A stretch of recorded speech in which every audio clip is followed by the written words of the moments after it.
જુઓ અહીંયાથી અંદાજિત આ રીતે આપણે દૂર કરી દેવાનું.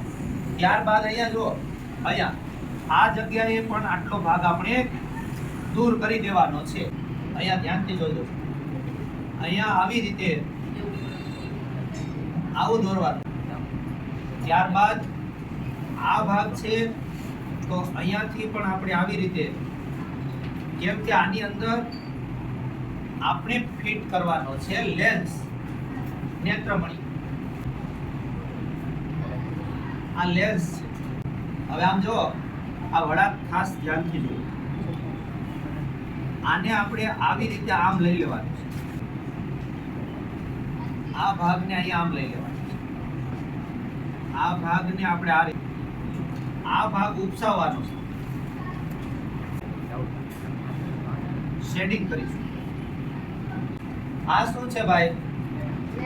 આ છે લેન્સ, બહિર્ગોળ લેન્સ છે. જો ત્યારબાદ આ છે સિલિયરી સ્નાયુ.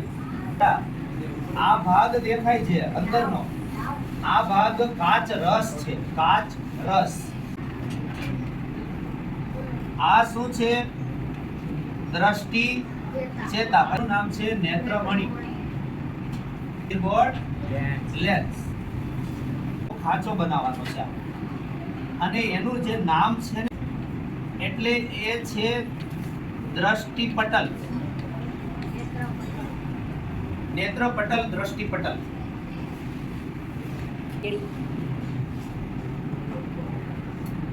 જગ્યાએ પડશે આ જગ્યાએ ઝાડનું પ્રતિબિંબ ઉલટું પડ્યું. તમે ધ્યાનથી જુઓ, એનું પ્રતિબિંબ કેવું છે ભાઈ? ઉલટું. આ જે સિલિયરી સ્નાયુઓ છે એ બે વચ્ચે તમે જો આ જગ્યા દેખાય છે, દેખાય ને, એ સ્પેસ છે. કીકી નાની મોટી થાય. પ્રકાશ વધારે આવે ત્યારે કીકી કેવી થાય? નાની થઈ જાય. અને ઓછો પ્રકાશ એટલે અંધારું હોય ત્યારે કીકી કેવી થઈ જાય? મોટી થઈ જાય. આવી રીતે કલર કરું છું. એનું નામ છે તરલ રસ. સ્નાયુઓ છે એને હું જરા આવી રીતે આમ લીટા કરું છું. તમારી રીતે તમે લીટા કરી દેજો. આવા આ જે બે છે એને કહેવાય સિલિયરી સ્નાયુ. સિલિયરી. આ એનું નામ છે ગનિનિકા.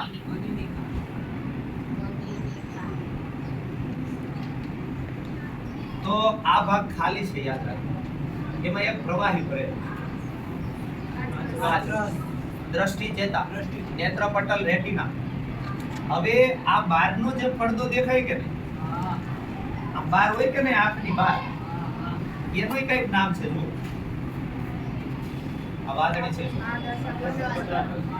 પારદર્શક પટલ. એટલે પારદર્શક છે, પણ સાંભળજો, તમે જે મને દેખાવ છો એ બધા આ જગ્યાએ કેવા પડો છો? ઉલટા. હવે અહીંયા ઉલટા પડે તો દેખાય છે કેમ સીધું? આપણે કારણ કે આ દ્રષ્ટિ ચેતા છે ને, ઉલટું કરીને મગજ દેખી જે કઈ સંદેશો આપે કેવો આપે? કેવો? ઉલટો સંદેશો આપે. જેમ કે આ પેન છે તો મારી આંખમાં પ્રતિબિંબ કેમ પડતું છે? આ પેન આમ છે તો પ્રતિબિંબ કેમ પડતું છે? સમજાણું? ઊંધું પડતું હશે. અને એને પાછો મેસેજ આ દ્રષ્ટિ ચેતા કેવો આપશે?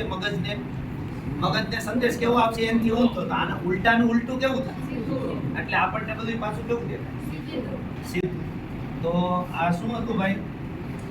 પારદર્શક પટલ. વિદ્યાર્થી મિત્રો, આ મોસ્ટ આઈએમપી પ્રશ્ન છે. 3 ગુણની અંદર પૂછાય. ક્યારેક આકૃતિ આપેલી હોય, નામ લખી નાખવાના, અને કોઈ વખત તમારે આકૃતિ દોરીને નામ લખવાના છે. તો આ સરસ મજાની આકૃતિ તમારે વ્યવસ્થિત રીતે દોરવાની છે.